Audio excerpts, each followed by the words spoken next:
જો પેલા હું તમને કહું, અત્યારે હું ખોડલધામમાં ટ્રસ્ટી નથી, સરદારધામમાં ટ્રસ્ટી નથી. સરદારધામમાં મેં ખાલી એક એક્સપોની જવાબદારી લીધી હતી. એક્સપો જેવું સ્ટાર્ટ થયું પૂરું થયું ત્યાં સુધી મેં જવાબદારી લીધી, એટલે કોઈ સંસ્થા સાથે હું જોડાયેલો નથી. એટલે વિશેષ એમાં પછી કઈ મારું ઇન્વોલ્વમેન્ટ પણ ન હોય. પાટીદાર અગ્રણી હવે હું અત્યારે લઘુ ઉદ્યોગ ભારતીની વાત કરું તો એમાં હું છું. તમે મને એનું પૂછો, ઇન્ડસ્ટ્રીના ડેવલપમેન્ટની વાત પૂછો. બે સંસ્થાનું ડેવલપમેન્ટ મેં જોયું છે. એક સંસ્થામાં તમને ખબર છે કે જ્યારથી એનું શરૂઆત થઈ, એના પ્લાનિંગ થી લઈ અને 17 સુધી ઘણા બધા કાર્યક્રમો મેં કર્યા છે. એટલે એમ હું નહીં કહું કે હું ભાઈ સમાજમાં હું નથી ને એ વાત નહીં કરી શકું તમને.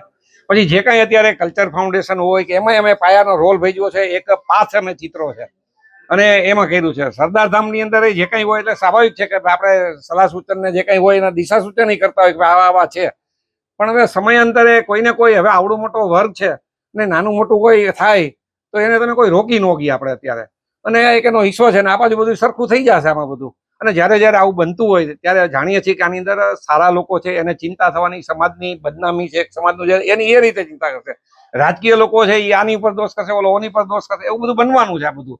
અને સમયાંતરે વળી ભૂલાઈ જાય ને વળી પાછું સમાજના ગ્રોથ માટે બધા વિચારતા થઈ જાય. ના, આમાં હરીફાઈ બિલકુલ નથી. જો આખા ગુજરાતની અંદર તમે જોશો ને, નાના ગામડાથી લઈને બધા તાલુકા અને શહેરમાં બધી સંસ્થાઓ અત્યારે બધી ચાલુ છે. અમારા પૂર્વજોએ ઘણું બધું કામ કર્યું છે.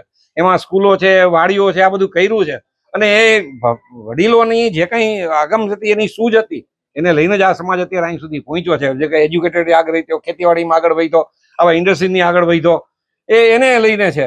હવે જ્યારે સમૃદ્ધિના બધું જ્યારે આવે, વિસ્તાર વધે તો આટલું નાનું મોટું કંઈ ને કંઈ થવાનું છે.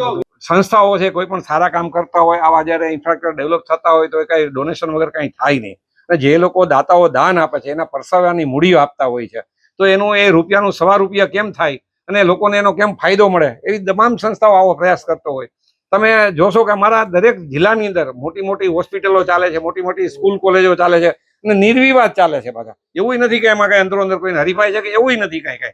તમે જામનગર, કચ્છ કે અમદાવાદ કે આ જૂની સંસ્થાઓ અમારી કેટલી છે, કોઈને કોઈ વિવાદ ને એવું કઈ થતું નથી. પણ હવે આવા સામાન્ય જ્યારે આ બે સંસ્થાઓ જે મોટી થઈ રહી છે, આવી 6-7 સંસ્થાઓ છે કે જે મોટી છે અને મોટા લેવલે કામ કરે છે, તો એમાં કાર્યકર્તાઓ કોણ ક્યારે ભાગ ભજવશે તો તમે નક્કી જ ન કરી શકો ને. આમાં બધે શું થવું જોઈએ? તમે એક પાટીદારના દીકરા તરીકે આ વિવાદમાં હવે શું થવું જોઈએ, શું માનો છો? વિવાદ તો સમી જશે અને જે કંઈ હવે છે એનું અમારા વડીલો કે જે કંઈ ભેગા થઈને આનો સારા ઉકેલ લાવશે. આમાં તો આપણે જોઈએ છીએ કે અવારનવાર કંઈ ને કંઈ બધા સમાજોમાં બનતા જ હોય ને કંઈ વળી પાછું સરખું થઈ જતું હોય ને આ સરખું થઈ જશે. એ તો જ્યાં સુધી હતા ત્યાં સુધી અમે કઈ ચર્ચાનું સ્થાન નહોતું બહુ. હવે તો પાછો જ્યાં થયું નતું એનું તમે કઈ કાણો ન કહી શકો. ના, એવું તો નથી કોઈ. હવે જો જે કઈ ન્યાય અત્યારે લોકો છે એ સંસ્થાની ચિંતા કરતા હોય, સંસ્થાના ગ્રોથ માટે વિચારતા હોય. આજે કઈ આવડી મોટી સંસ્થાઓ નાની નથી કઈ. તો બધા એની રીતે એને ગ્રોથ ને એના માટે વિચાર કરતા જ હોય અને એ દિશામાં કામ કરતા હોય. અને પછી દરેકના પોતપોતાના વિચાર હોય, પોતપોતાની સૂઝ હોય, એ રીતે કામ કરતા હોય બધા. એ તો વ્યક્તિગત તો તમારે સંસ્થાને, જો સંસ્થા છે ને એક નિર્જીવ છે. દાખલે કોઈ પણ સંસ્થા હોય, એના સંચાલકો થકી એનો વિકાસ અને અવરોધ એના સંચાલકો ઉપર જ હોય. તમે કોઈ પણ તમારી ચેનલો હોય કે જે કંઈ હોય, એના મેનેજમેન્ટમાં કોણ છે એની પર જ આધાર રાખતો હોય ને બધું. તમે રિપોર્ટિંગમાં જે કંઈ કરતા હોય તો તમે રિપોર્ટિંગ કેવું કરો કે એની પર જ હોય. મેનેજમેન્ટમાં ખામી છે? ના, મેનેજમેન્ટ બે સારું જ કરે છે. બે મેનેજમેન્ટ સારું કરે છે. બે ની અંદર એક્સપર્ટ છે, જે ઉપલા લેવલે છે બધા નિષ્ણાતો જ છે બધા. એમાં કઈ વાંધો નથી કોઈ.